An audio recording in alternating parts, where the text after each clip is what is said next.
Okay, so wine number one on your list, if you have chosen that for the tasting, is Two Consenting Grapes.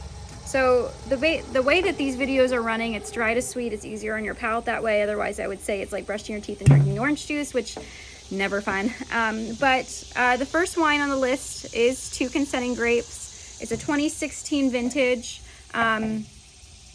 It's actually, funny enough, my grandfather, everyone loves the name. My grandfather came up with the name, and it's a 56% blend of Vidal Blanc and 44% of Reliance. So two French-American hybrids. We're actually one of the only producers in Maryland that grow Reliance. It's a really delicious table grape. We do produce a single varietal. It's called the Serendipity, which I have 2 bottles left, so if you are interested in that one. But the Two Consenting Grapes is a dry white. It has some really beautiful floral notes on the palate. It's actually funny. The funny story about it is a couple of years ago, it's like a 60%, it was like 60-40 blend of 60% Vidal Blanc, 40% Reliance.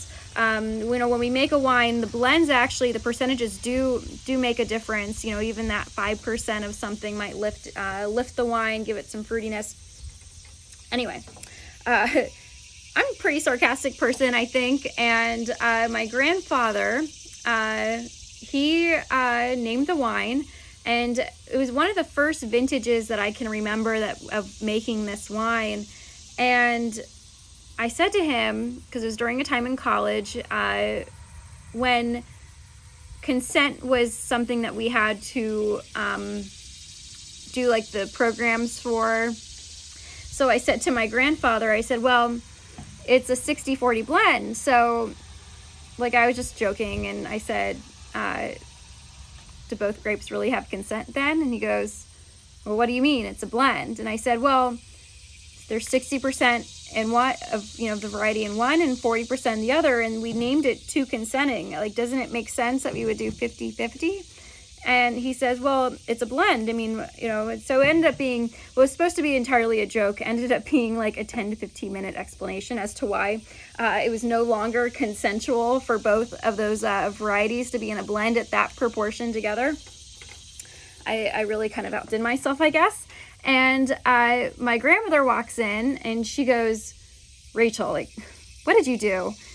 And I told her the joke, and I said it was supposed to be a joke and it didn't end up working out that way. And she goes, just get over it. It's a happy marriage. So that being said, this one is a little bit more consensual. It's 56-44. My grandfather calls it delightful. So, I do agree with him. I think it is. It has like this really cool like orange marmalade nose to me. Wow, very fragrant today. A little floral.